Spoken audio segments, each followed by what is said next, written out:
Welcome to Rotation. My name is Joe. I'm your host. Alongside me is my co-host Dylan Pelster, and on my left is Austin Dickey, formerly known as Dickey. We have a lot to talk about today, but we're going to start off with Marcus Lynn Betts is on his way to Los Angeles Dodgers. Boys, what do we think about that? Well, first of all, Joe, it's a pleasure to be here tonight. We're going to talk about a lot of topics that have gone on throughout this MLB offseason. A couple weeks from now, most likely, we'll do a little predictions as spring training starts to go along. Talk about teams, their structures, how they're going to play this year. But for right now, some of the hot topics in the league include Mookie Betts. And I tell you what, that was a pretty big debacle last week. A lot of twists and turns. From a Red Sox fan, Dickie, what do you make of that as a Red Sox this must fan? be close and near and dear to your heart. You know what? I figured we weren't going to re-sign him after this year. So, I mean, we freed up money. We might be able to sign him back. He loves Boston. Talked to Jim Rice the hours after he was traded, said Boston was his home. We got some prospects. We got Jeter Downs is not so much the headliner. He may be the headliner in the future. I don't like a shortstop named Jeter. Yeah, in that's Boston. pretty dicey. Jeter to the Red Sox. Yeah, I don't like a shortstop named Jeter in Boston. Imagine saying Jeter's an overrated Okay, shortstop. overall, how do you think the crowd would perceive a guy like Jeter in Boston? What do you if think? he's hitting home runs, then we don't care. If we're winning games, we don't care. I We're Boston. I mean, you as a Patriots fan, Yeah, you know the okay. Boston media. We just like to win. Yep. So, I mean, Alex Verdugo, he took Brock Holt's number 12, so that kind of closes the door on that. We Damn. love Brock. We love Red Griff. Sox legend. So, we'll see where we go. Well, hey, Connor Brock- Wong, I don't know much about him, but Jeter's pretty good. Brock Holt's best moment of his career was the Game 3 at Yankee Stadium 2018 ALDS. But I tell you what, in terms of Brock Holt not coming back, that could actually be a pretty big loss for the Red Sox. He's a little bit of a utility Kevin player. For you. Pillar, though. You know, Well, that's a great I like addition. Kevin That's Pillar, so Kevin But here's Pillar's the a thing. top 5 defensive center fielder in my opinion. So that's a pretty good. Yeah, you right, got right. two of the best in center field, and Yeah. you're going to flip-flop righty-lefty.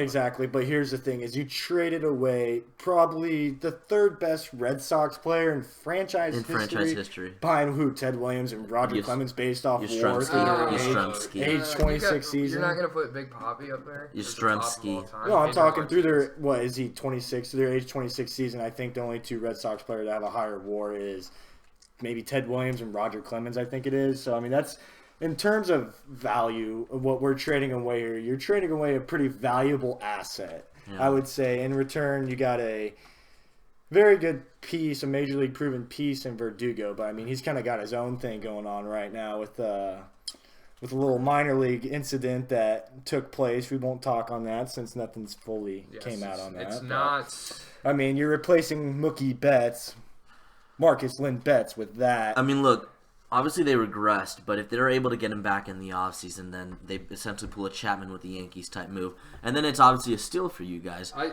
I think the Red Sox could be a 90-win team. Oh my God. I think they could be a 90. I'm gonna put the ceiling at 93 and the floor at 74. I'm putting the ceiling at 84. 84 wins. You know, if everything goes right for the Red Sox, unlike last year, I can see the Red Sox being that second wild card team. Maybe if everything goes perfect. Look, the we're AL talking is a perfect. really Right improved now, this the Red offseason. Sox, what do they have? 4 pitchers. 2 of them had an ERA and what, 4 or 5, and the other 2 were on the Martin Perez. IL the whole season last year. So, Yeah. I mean, you're not working much in the rotation. In the bullpen, a lot to be desired. Brandon Workman did have a great year. Great year. Brandon Workman. Announced the closer today. Um, I think Ron Reineke will be. I good. bet Workman will be an all-star, actually. That's a pretty good prediction I'll make of mine. He was, according to MLB Network and their statistical rankings called the Shredder, he was a top 5 reliever last year. Yeah. That's fine. My personal opinion on the Red Sox, with that being said, second wild card team, I put the ceiling at them for wins at 86. I put the floor as low as the floor can go. For the Dodgers, on the other hand, I think this puts them, they won 106 games last year or something like that. I think this makes them easily a... Now, look, everybody forgets about the Dodgers because the Nationals upset them, but they had one of the greatest regular season teams in MLB history last year, and they added a top 3 player in the game and then also a very respectable starter. But they lost Ryu. They did lose Ryu, but... Price is... Okay, but if you're going postseason time, who would you want, Ryu or David Price? Are we really going to take Ryu based off one good season from him? No, I've never been a huge Ryu guy, but I mean, we're talking about if we're going solely off last year, you are talking solely off last downgrade year, in the... True, but if we're going off rotation. 2 years ago, David Price was arguably the most important player in the World Series. You know what scares me? Going off 3 years before and more, he was arguably the worst postseason pitcher of all time. And also accurate. And if they make the World Series and they face the Empire of the New York Yankees, either way, they got a solid replacement for Ryu. Yeah, no doubt. The only thing that concerns me about that Dodger rotation is now they have, 4 lefties? Yeah. You got that, but that's always been the narrative with them. Rich Hill's always been there, seems like. Rich Hill's, I have news for you. He's now a member of the Minnesota Twins. You dumb. We'll edit that. They got Kenta Maeda and Rich Hill from the Dodgers? Rich Hill was a free agent. Well, I know he was. I know he was. Okay. Yes, okay. So they are running... Twins, they're running hard with their... Homer Bailey. They're running hard with their pitching core right now. They have a lot of good starters. You add Barrios into that. Kyle Gibson. The hell they have there. The thing is the Odorizzi.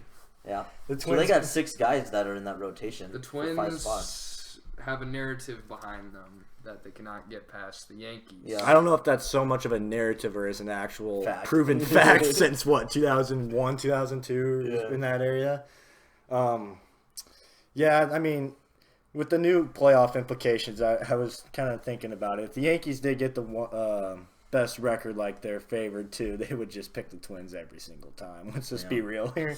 The unspoken piece of this puzzle for the Dodgers, though, is that pitcher that Minnesota was going to get. Gratterall. Yeah. Gatorade. Now, look, I kind of agree with Twitter phenom Jared Carabas on this one, that everybody's like, if he's going to Boston, right, he's damaged goods, but if he goes to the Dodgers, he's a huge asset.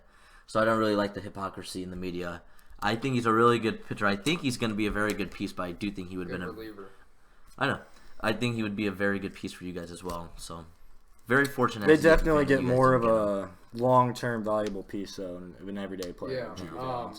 I think the second trade, if we're going to call it a second trade, which I'm not calling it a second trade because that was only reported trade. The first trade, it was only a reported. Yeah, you guys never tweeted anything. It was officially unofficial. Yeah. So Ken Rosenthal, you tweet that out, and then you're like, oh, but the trade is now being run back, but the MLB never officially made it out.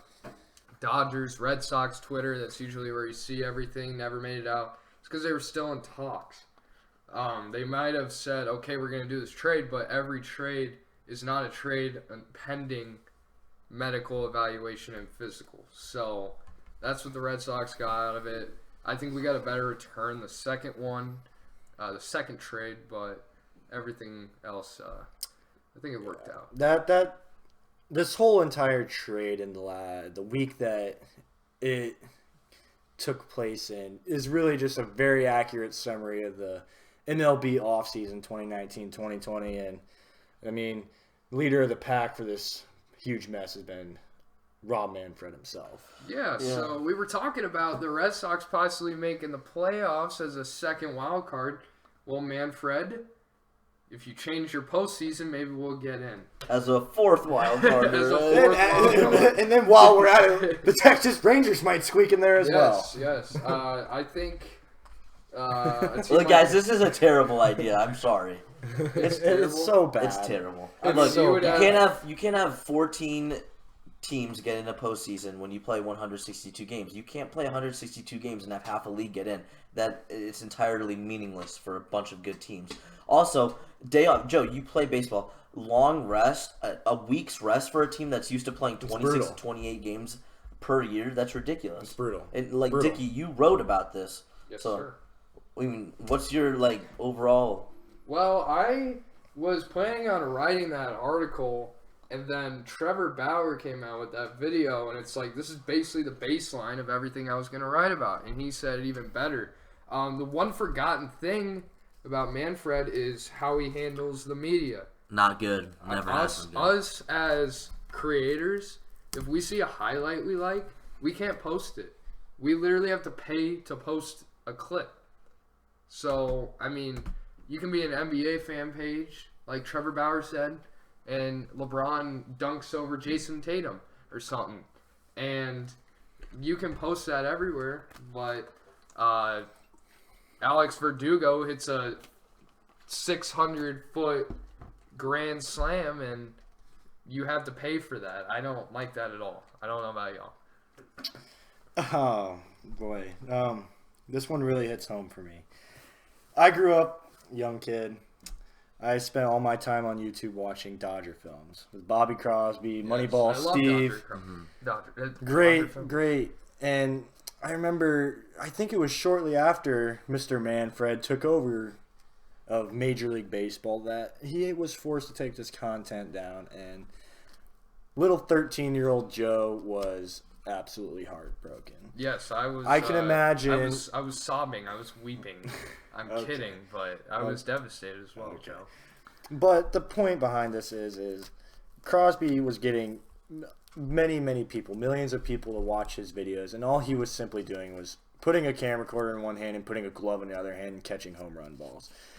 And the publicity that this brought the game and brought the Dodgers himself. We had Vince Scully could recognize Bobby Crosby and who he was, and you're taking that down, yet you're spending all of your time and all your money and effort rushing scandals like the Astros and implicating playoff systems, which literally everybody and their brother hates with all of their heart.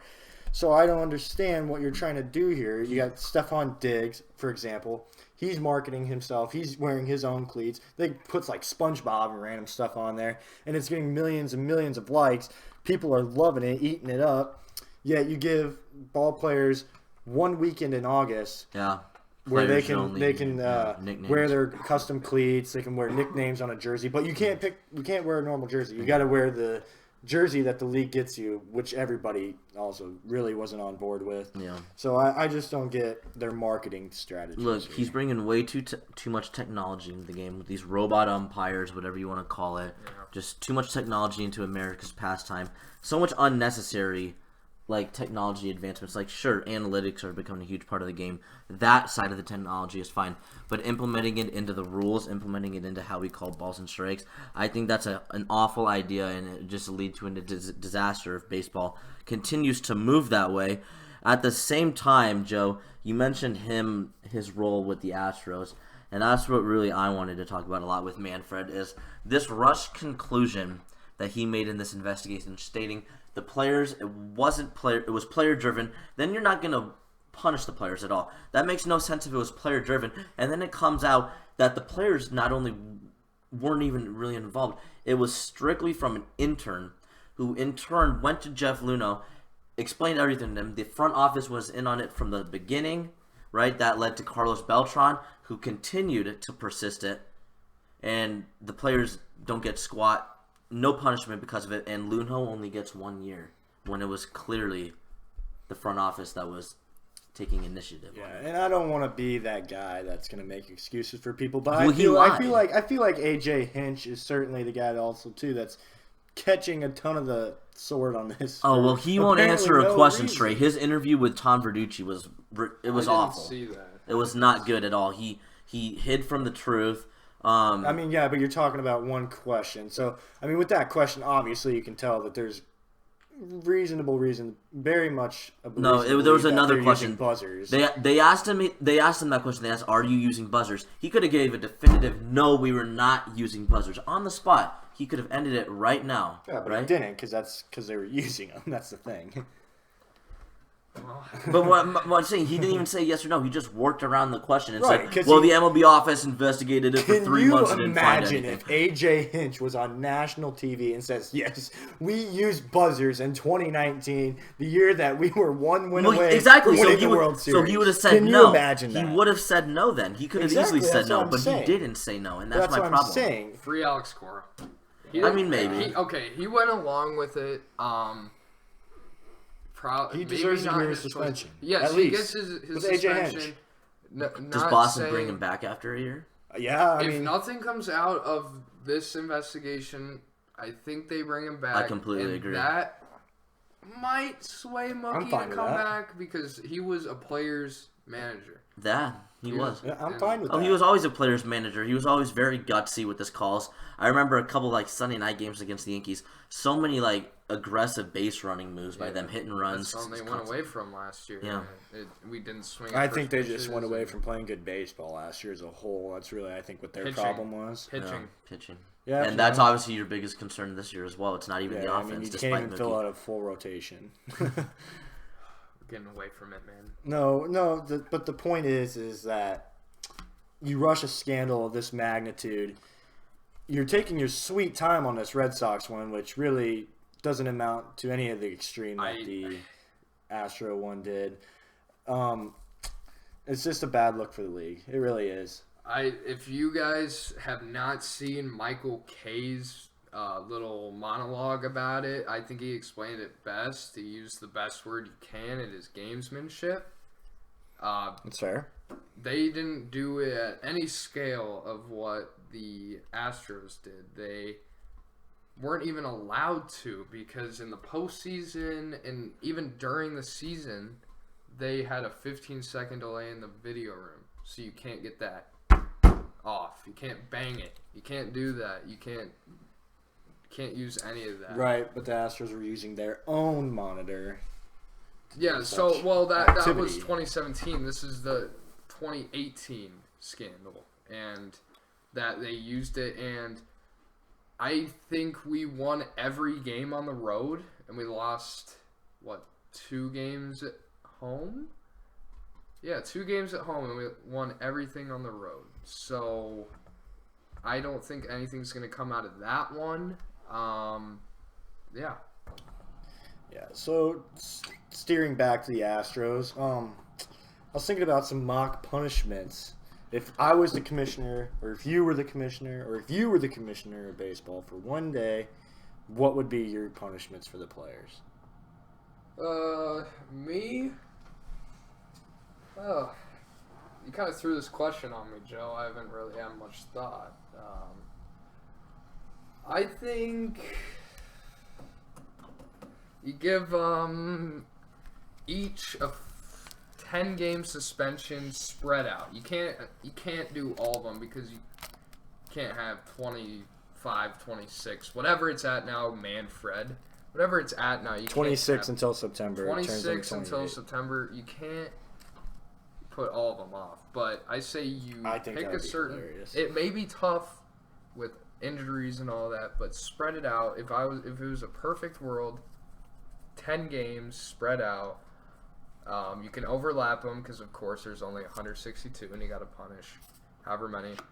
If they weren't involved on that 2017 team, then don't give them the punishment. They're not going to prove that because then it's just going to turn into a he said type thing. Well, this is my perfect world trade. Or not trade. Trade, yeah. I'm picking up what you're putting down.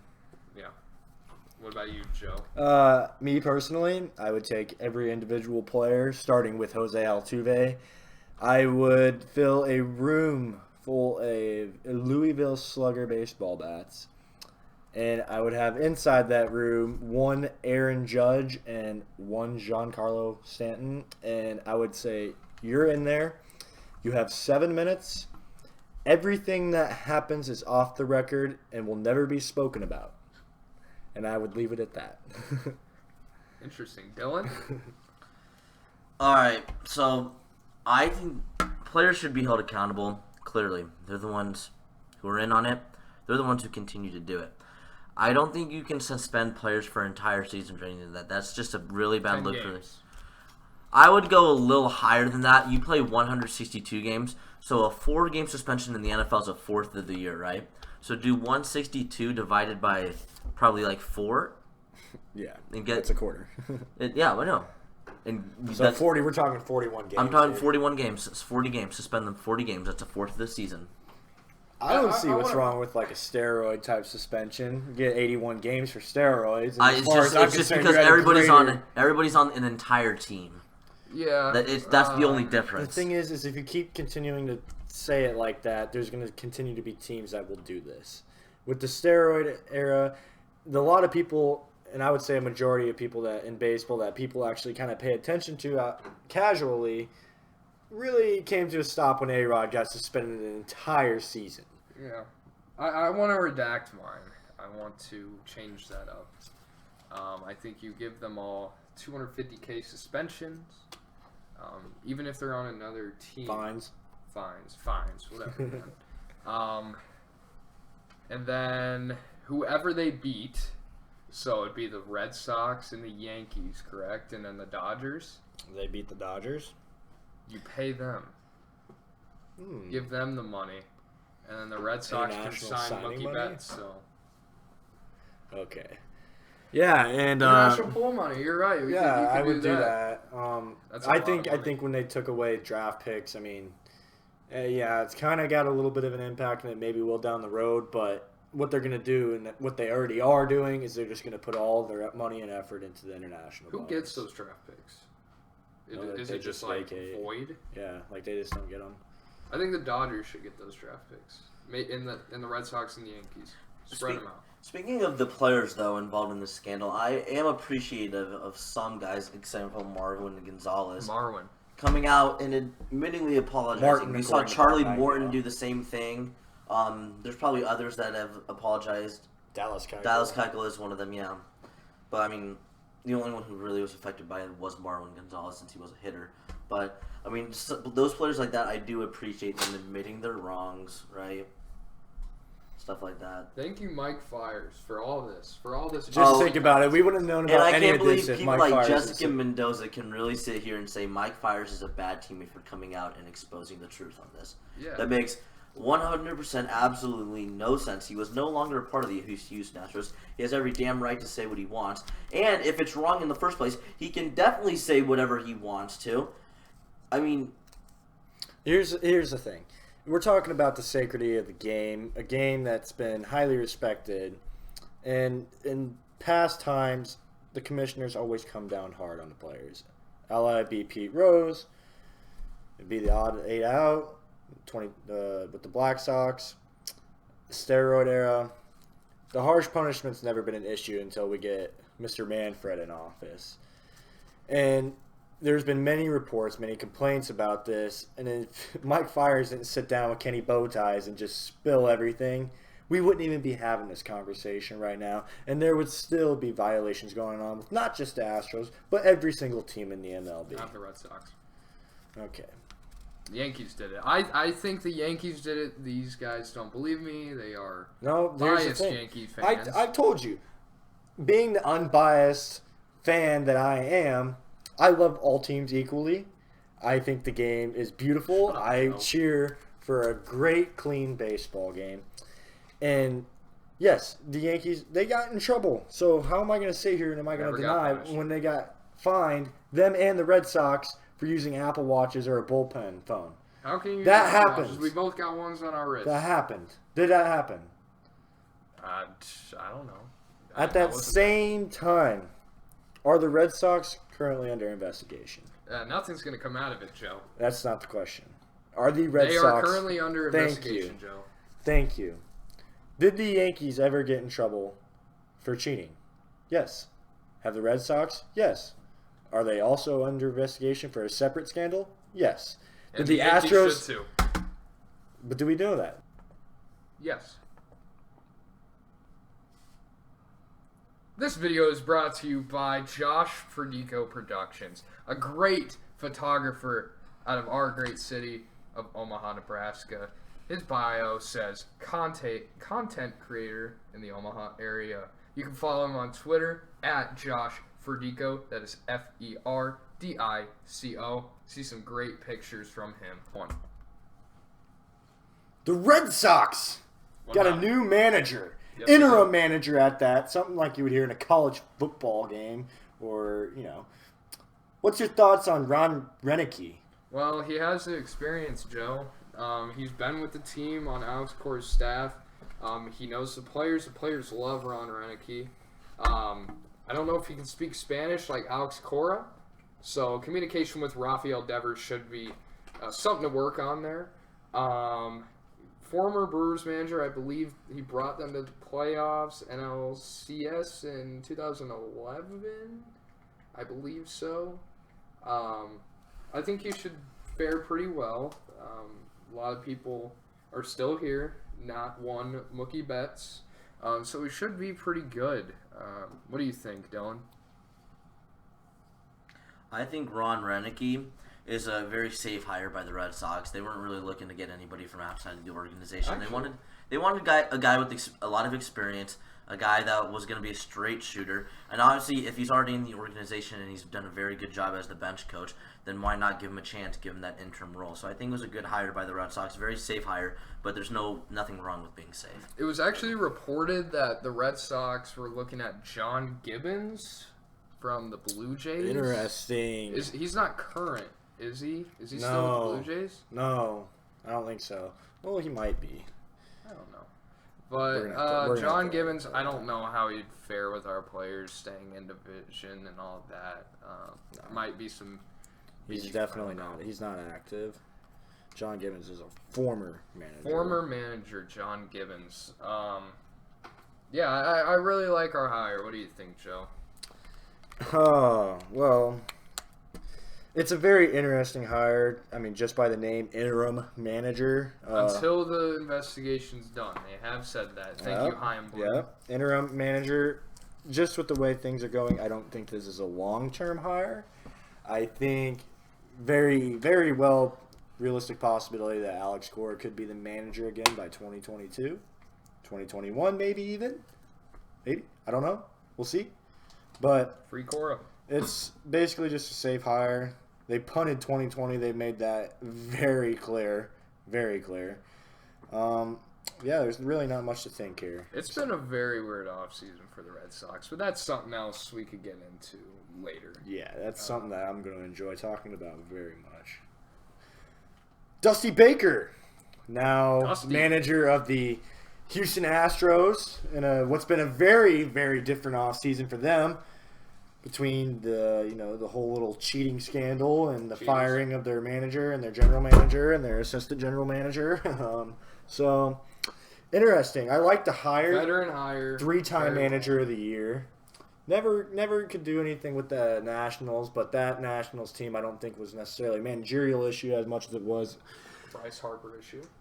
Well, I don't know if Harper's the issue, but definitely getting rid of Harper definitely opened up a lot of financial flexibility for the Nationals, similar to what exactly for one more year that is. I think Dusty Baker is kind of there. He's on that 1-year deal. I think he's just there to basically kind of save face, kind of turn the face of the franchise around, kind of try and get rid of that dirty reputation that they bestowed upon themselves. Really like the hire. I loved the press conference, Joe. I thought he answered the questions well. I thought he sounded confident. I feel like he could bring this ball club in. I know we are unbiased fans here, but we have a slight hatred for the Astros for what they did. I think most fans are, unbiased or not. They're pretty upset about it. But I think Dusty Baker could probably remove that stain. Yeah, I agree. I like their general manager hire too. He seems like a very intelligent baseball mind, and for as bad as things have been going for them, I really like how they've handled the hirings. I mean, the way they've went about it in terms of the PR department, not so much of a fan as I was as their hirings, but the day we're recording this, they locked out media from talking to the players. How can you do that? They were reportedly having I believe is Jim Crane speaking tomorrow. I believe he's already talked before, probably at the Baker press conference. Yes, he's also talked about how this is not how the franchise is going to be run with the firings of A.J. Hinch and Jeff Luhnow. Crane's been vocal about his displeasure with the way things were going. I don't fault him at all. I doubt he really had hardly any I don't think he had prior anything to do knowledge. with it. I mean, as a player, if you're going to contribute to one of the most prolific cheating scandals in the Don't history tell of the today's owner. game, you're not going to go up to the owner of the ball club and say, hey, yeah, you know these trash cans in the hallway by the dugout? Yeah, next time the pitcher throws a curveball, just listen to it before. See if you can pick up on something. Yeah. But they're going to prepare an apology per Jim Crane. He's going to, I don't know if they're going to have them rehearse their apologies like that Bregman one. That was just a disgrace in my opinion. I get it, though. He obviously had a lawyer screaming in his ear, don't say sure about anything. Yeah, I mean, he came into that, obviously, knowing that's what he was going to do. I can get on board with that one a lot more than Altuve's response, to where he just made it sound like they were the complete underdogs, to where nobody believed him. Like, dude, everyone knows you're good. That's why we're mad that you cheated, because you're so good. So for Altuve to be like, nobody believes in us. I promise you, we're going to make the World Series again. It's going to be okay. That's Full promise. I can't get on board with that one. I can kind of get on board with Bregman's. All right, so lastly, when we finish it off here today, we're going to send it over to Dylan Pelster for a Pete Rose monologue. All right, closing statement tonight, guys. Pete Rose, a betting man back in his days. When did he bet? He bet when he was the manager of the Cincinnati Reds. Did he ever bet against Player manager. Player manager, yeah. Okay, but did he ever bet against his own team? No. He always bet that his team would win. So, I mean, there's obviously a fine line. You can't bet in sports. But I guess if you're gonna bet, at least you're like not throwing games it's a away. morality You're thing. betting to, yeah, it is a morality thing. But it's been so long. There's been generations of athletes that have come across baseball since Pete Rose's lifetime ban was put on him. There's been the steroid era, and now there has been this huge scandal with the Houston Astros this offseason. We saw these players get away with absolutely no punishment for what they did. And a lot of people, including a lot of pitchers in Major League Baseball, can make a fine argument that what the Astros did is significantly worse than what Pete Rose ever did, betting on his own team to win, never throwing games away.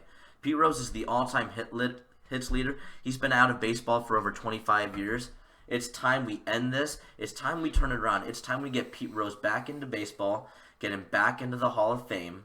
Get him into the Hall of Fame and stop this nonsense. It's been way too long. I mean, a perfect example, we saw Indiana make up with Bob Knight over the weekend. That's what it's obviously completely different, but that's what Major League Baseball needs to do with Pete Rose, their all-time leading hits leader. It's time for this lifetime ban to be taken away. We're in a new generation, a new era of baseball, a new generation of young athletes being brought up.